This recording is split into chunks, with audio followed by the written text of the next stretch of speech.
Hello student, आज आपण divisibility bye 7 बघणार आहोत. Divisibility rule by 7. सो हा नंबर 7 डिव्हिजिबल आहे की नाही ते आपण आधी पाहणार आहोत. तर फर्स्ट ऑफ ऑल रिमूव्ह दिस 5. हा 5 काढून टाका. त्या 5 ला करा मल्टिप्लाइड बाय 2 झाला 10.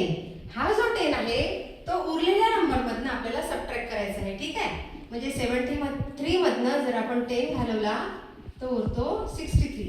तर 63 हा 7 च्या टेबल मध्ये येतो. 7 9 जा 63. Therefore 735 is divisible by 7. Okay, हा नंबर जो आहे सबट्रॅक्ट होणारा हा 7 च्या टेबल मध्ये आला पाहिजे. नेक्स्ट, आता हा नंबर पाहू. आपल्याला काय करायचं, 3 रिमूव्ह करायचे आहे.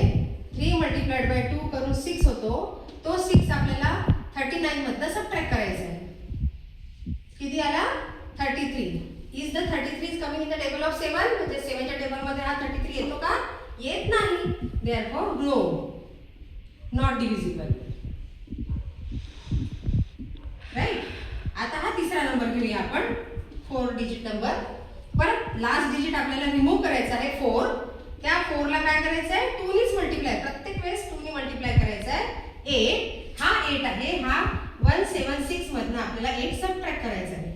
16 मधनं 8 गेला, 8 6 आणि 1 168. आता परत 3 डिजिट नंबर आलेला आहे. तर याला आपण काय करू, 8 + 1 9 9 2 18 18 भाग मोठा झाला.